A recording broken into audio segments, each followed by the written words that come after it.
Every morning at exactly 7:15, Adam pushed open the glass door of the small corner cafe on Linden Street.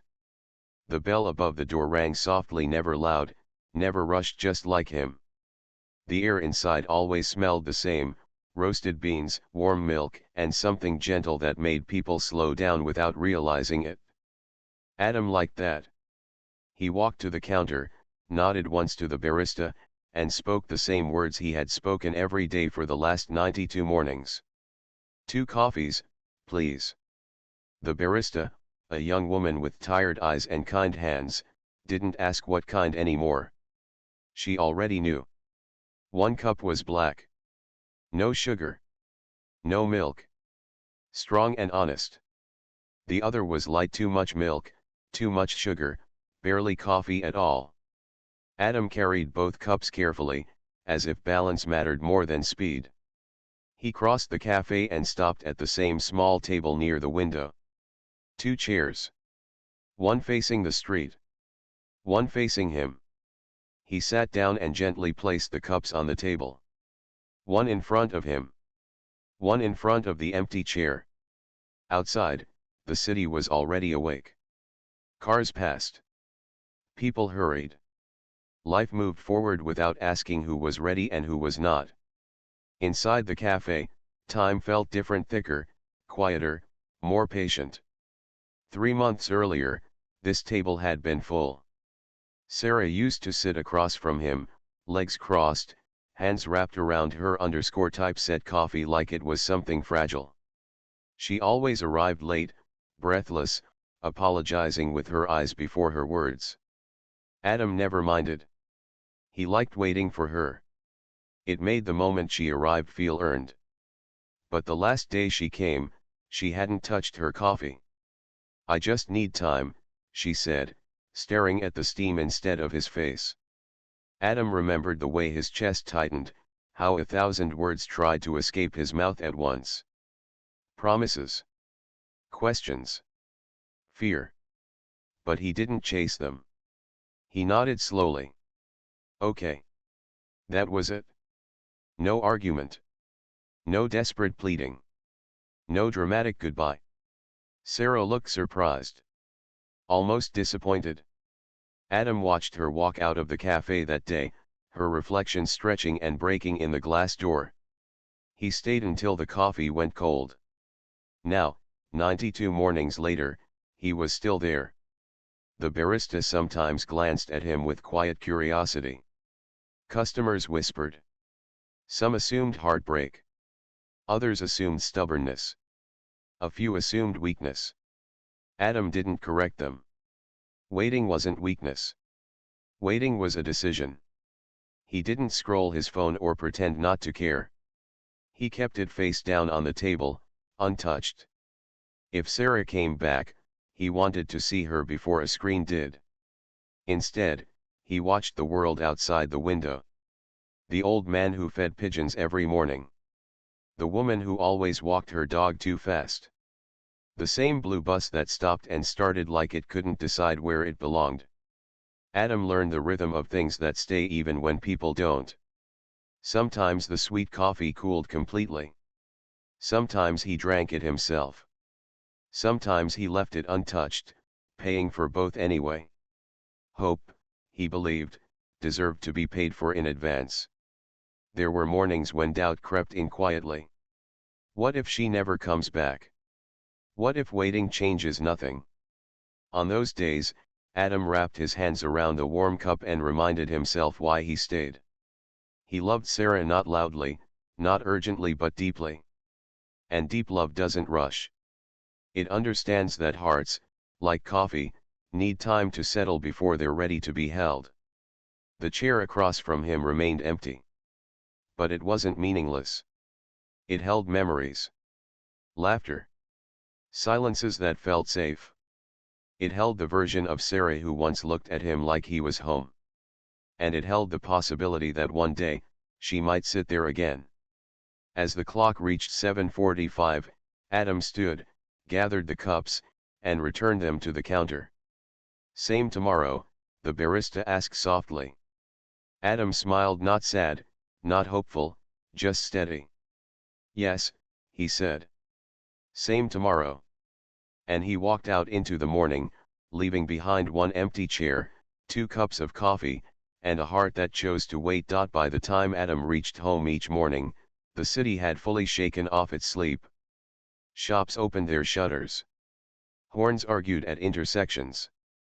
People stepped into their lives like actors who already knew their lines. Adam moved through it all quietly. His apartment was small but neat, nothing out of place, nothing extra. One mug sat drying by the sink. The other stayed untouched on the counter, clean, waiting. He never put it away. Some habits felt like promises. Silence lived comfortably in his home. It didn't rush him or ask questions. It simply stayed. At work, Adam was reliable in a way people rarely noticed. He arrived early, left on time, finished what others forgot. When co-workers talked about weekends, dates, and noise-filled lives, he listened more than he spoke. "You ever get lonely?"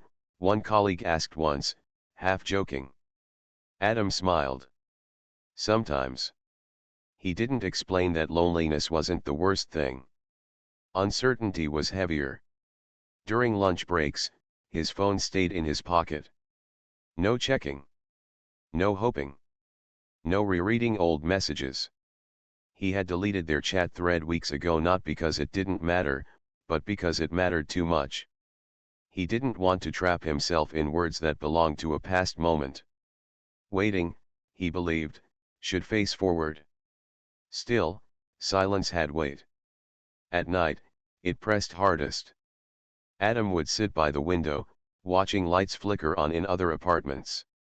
He imagined lives unfolding behind glass, arguments, laughter, shared meals. Sometimes he wondered if Sarah was looking out a window somewhere too, thinking of him. Or maybe not thinking at all. That thought hurt more than anger ever could. There were nights he replayed their last conversation, searching for cracks, something he could have said differently, something he should have fought harder for. But every time, he arrived at the same truth. Love wasn't something you corner. If Sarah needed space, real love meant giving it without punishment. The cafe became more than a place, it became an anchor. Some mornings, Adam arrived earlier than usual. Other times, he showed up tired, eyes heavy, heart quieter. The ritual stayed the same, even when he didn't feel strong. 2 coffees. Same table. Same chair. The barista learned his name. "Adam," she said one morning, sliding the cups across the counter. "You're patient." He shrugged gently. "I'm hopeful." She nodded like she understood more than she said. Other customers came and went. Some sat near him long enough to notice. A woman once leaned over and whispered, "She's lucky, whoever she is." Adam didn't respond. Luck had nothing to do with it. Some days, the empty chair felt like an ache. Other days, it felt like a quiet companion. It reminded him that love didn't disappear just because someone stepped away. It changed shape. It waited.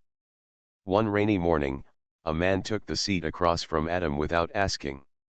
"Sorry," the man said, noticing the untouched cup. "Didn't realize." Adam shook his head. "It's okay." But something inside him tightened. When the man left, Adam wiped the table slowly, deliberately. He replaced the cup exactly where it always sat. That was the morning he almost stopped coming. Almost. He stood by the door longer than usual before leaving the cafe. The rain blurred the street, turning people into soft shapes instead of sharp ones. For a moment, Adam wondered if waiting was turning him invisible too. What if this is all there is? What if hope quietly wastes you? The question followed him home. That evening, Adam opened a drawer he rarely touched. Inside were old photographs, tickets, notes, fragments of a shared past. He held one picture longer than the others, Sarah laughing, mid-sentence, eyes alive. He didn't cry. Instead, He placed the photo back in the drawer and closed it. Waiting didn't mean standing still forever. It meant trusting that what was meant to return would do so honestly. The next morning, Adam woke before his alarm. He dressed, paused, then reached for his phone. For the first time in months, he considered sending a message. His thumb hovered. Then he put the phone down. If Sarah came back, it would be because she chose to, not because he pulled. At 7:15, the cafe door opened again. 2 coffees were ordered. 1 chair remained empty. But Adam noticed something new that morning. For the first time, the empty chair didn't feel heavy. It felt patient. The cafe had emptied almost entirely, leaving behind only the low hum of the espresso machine and the occasional scrape of a chair. Emma stirred her latte absent-mindedly, the foam forming small, intricate patterns she didn't even notice. Across the table, James traced the rim of his cup with a finger, eyes lost somewhere between the steam and the soft light filtering through the window. They had been sitting like this for nearly an hour, speaking in fragments, comfortable silences stretching longer than any conversation. Neither had expected this strange equilibrium where words felt both necessary and unnecessary. It was as if the space between them held its own weight, and stepping into it too hastily might break something delicate. Emma finally cleared her throat, breaking the silence. "Do you ever feel like you're waiting for something you don't even know exists?" Her voice was soft, hesitant, almost vulnerable. James's gaze lifted, meeting hers with a faint, uncertain smile. "All the time," he admitted. "It's like life keeps offering hints, but never the full picture. And you end up staring at the empty spaces, wondering what they're meant for." Emma nodded slowly, feeling a flicker of recognition. "Exactly. And sometimes the waiting, it's worse than anything that could happen." She looked down at her cup, tracing the swirl of coffee with her finger. "It's the not knowing that gnaws at you." James leaned back, exhaling slowly, as if releasing a secret he hadn't realized he was holding. "I didn't think I'd meet anyone who understands that feeling," he confessed. "I thought everyone was too busy pretending the waiting doesn't exist." Emma's lips quivered into a smile. "Maybe that's why we're here. 2 people sitting in the middle of something neither of us can quite name, sharing the same uncertainty." The words hung in the air like suspended music. For a moment, they simply looked at each other, the quiet between them no longer uncomfortable but charged, full of unspoken truths. Then James tilted his head, his expression softer, searching. "Emma, can I ask you something?" She nodded, heart tightening slightly. "Anything. Do you ever wonder if some connections are meant to wait? That maybe the timing isn't perfect yet, but the people are." His voice was tentative, vulnerable, carrying the weight of unspoken longing. Emma's breath caught. She wanted to laugh, to deny it, to say she didn't believe in fate, but the truth was too stubborn. She had felt it too. That quiet pull towards someone she hadn't even known could exist. I think I do," she whispered. James smiled, a little sad, a little hopeful. "Because I felt it? With you, I mean. I don't know why, or how, but it's like waiting for the right moment to catch something fragile before it slips away." Emma's chest tightened, a warmth spreading that had nothing to do with the coffee in her hands. She wanted to tell him she felt the same, but words faltered in the way they often did when hearts were on the brink of speaking their truth. Outside, the last of the afternoon sun dipped low, casting long shadows across the cafe floor. It painted them in a warm, golden light that seemed to soften the edges of the world. For the first time that day, Emma felt a strange clarity amidst the ambiguity of waiting. Maybe the pause itself was part of the connection, part of the story that was unfolding quietly between them. James reached for his cup again, but this time his hand hovered for a moment above hers, not touching, just acknowledging. "I don't want to rush anything," he said softly.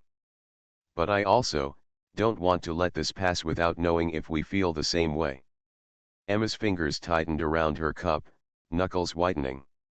She wanted to reach across the table, to bridge the space with a simple touch, but she stayed still. Her voice, when it came, was a breath. I've been waiting too. Maybe not for something specific, but for something real. James's eyes glimmered, and for a fleeting moment, the world outside ceased to exist. The hum of the espresso machine, the distant chatter of a delivery driver, the clinking of a lone spoon, all of it faded into insignificance. There was only this quiet acknowledgement, the unspoken promise that their waiting had not been in vain. Emma and James didn't need to say more. Sometimes, she realized, the weight of understanding was stronger than any declaration. The 2 cups of coffee sat between them, steam rising in soft curls, and in that simple ritual, something profound was unfolding, a shared pause, a mutual recognition that maybe, just maybe, some waits were worth it. And in that quiet, fragile moment, Emma allowed herself to hope. The next morning, Emma woke to the soft drizzle tapping against her window. Her mind replayed the conversation from the cafe over and over, the words lingering like the scent of coffee that refused to fade. She could still feel the warmth of James's presence, the quiet intensity in his gaze, the subtle hope that had threaded itself between them. But with that warmth came a shadow, a reminder of why she had learned to wait, to hold back pieces of herself. Life had a way of complicating even the simplest connections. Emma had hoped, perhaps foolishly, that James was different, but the cautious part of her whispered that every new feeling carried the weight of the past. Across town, James sat at his desk, staring at an unopened message on his phone. It was from someone from years ago, someone who had left him questioning the choices he'd made. He hadn't answered, couldn't answer. And yet, the memory gnawed at him, a silent echo of a time when waiting had meant pain, not possibility. It was that history that made him hesitate now, at the brink of something real with Emma. He didn't want to repeat the past. He wanted to move forward, but moving forward required trust, something he hadn't allowed himself in years. Later that afternoon, Emma returned to the cafe, hoping the familiarity of the place would steady her nerves. The bell over the door chimed softly as she entered, and there he was, sitting at their usual table, a single cup of coffee steaming before him. The sight of him made her heart race in a way that was both exhilarating and terrifying. "Hey," James said, a tentative smile on his face. "I was hoping I'd see you today." Emma smiled back, feeling the tension in her chest ease just slightly. "I needed to come," she admitted. I've been thinking." James nodded, leaning back in his chair. "Me too. I keep thinking about us. About waiting. About everything that's kept us from even trying." Emma reached for her cup, her fingers brushing the edge. "I'm scared," she whispered, almost to herself. "I've waited so long. I don't want to get hurt again. I don't want to lose myself in someone else's timing." James's eyes softened, and he leaned forward, placing a hand near hers on the table, careful not to bridge the gap just yet. "I know," he said gently. "I feel the same. But maybe the waiting, maybe it's meant to teach us something. Maybe it's not about the time we've lost, but about the courage we've gained to sit here, right now." Emma's throat tightened, tears threatening to spill, but she held them back. There was something in his words, something steady and unwavering, that made the fear feel less suffocating. They spoke for hours, about small things at first, books, music, the weather, but gradually, the conversation drifted to heavier truths. Emma spoke of the disappointments that had made her cautious, the friendships and relationships that had left her wary. James shared stories of mistakes and regrets, of moments where he had let fear dictate his choices. And in that sharing, a fragile bond began to form, tempered by honesty and acceptance. It was not perfect, there were pauses, stumbles, and moments of silence. But it was real, and that mattered more than anything else. By the time the cafe lights dimmed and the barista began closing up, neither of them wanted to leave. Outside, the drizzle had turned into a steady rain, washing the streets in silver reflections. James glanced at Emma, his expression uncertain but hopeful. "Do you want to walk?" he asked softly. "I mean, I know it's raining, but..." Emma hesitated, then smiled, a small, genuine smile that reached her eyes. "Yes," she said. "I think I do." They stepped into the rain together, umbrellas forgotten, letting the droplets soak through their coats.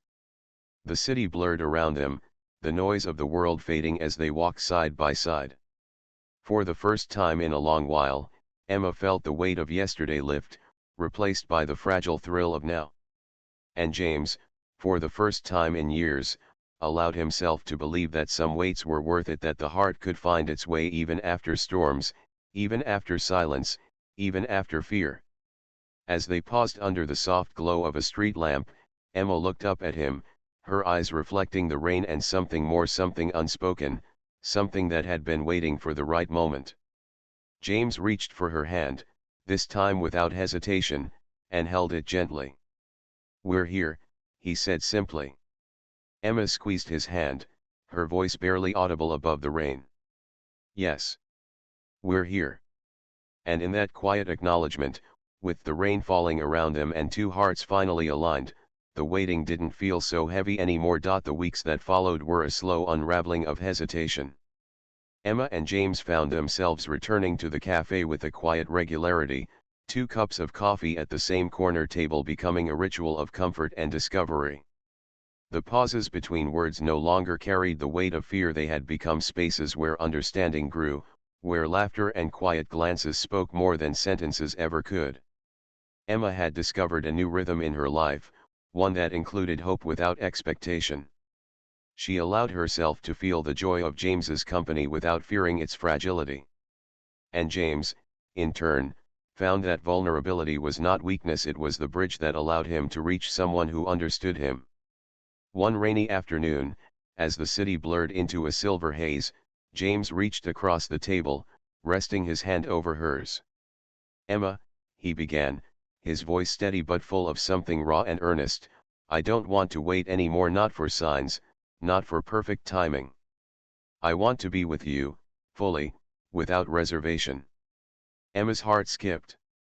She had imagined this moment countless times in quiet daydreams, yet the reality made it ache in the most beautiful way. "James. I've waited so long to hear you say that," she whispered, her fingers tightening around his. "And I think I'm ready. I've been ready, I just didn't know if it was the right time." He smiled, a gentle, almost shy smile that held all the weight of unspoken months. "The right time is now," he said. Outside, the drizzle softened into a mist, the world washed clean in quiet gray and gold. Emma and James stepped into it together, not needing umbrellas, not needing explanations. Every drop that touched their skin felt like a small renewal, a promise that the waiting, the hesitation, the quiet longing, it had all led to this. They walked in silence, hand in hand, hearts beating in tandem with the rhythm of the city. It wasn't perfect, life rarely was, but in this imperfection, they found something rare, the unshakable certainty that they were exactly where they were meant to be. At a small bridge overlooking the river, James stopped and turned to Emma. "You know," he said softly, "I used to think waiting was a burden. But now, I realize it was preparing me for you, for this, for us." Emma leaned into him, her head resting against his shoulder. "I was waiting too," she admitted. "Not for someone to fix me, or for life to be easier, just for someone who could understand what it felt like to hope quietly, without giving up." James pressed a gentle kiss to her temple. "Then maybe waiting isn't about the time you spend alone," he said, "but about recognizing the moment when everything finally makes sense." They stood there, the river reflecting the muted city lights, the mist settling like a soft embrace. Around them, life continued, buses rumbled, footsteps echoed, Distant laughter drifted through the streets, but in that moment Emma and James existed in their own quiet world, a world they had waited patiently to reach. And as they finally spoke words they had held back for so long, they realized that waiting had not been a void, but a space where hearts had grown strong enough to recognize each other, even in silence. 2 cups of coffee, one waiting heart each, had led them here. Here, where hope and courage intertwined. Here, where fear melted into trust. Here, where the quiet moments between heartbeats were the loudest declaration of all, they were no longer waiting. They were together. And that was enough.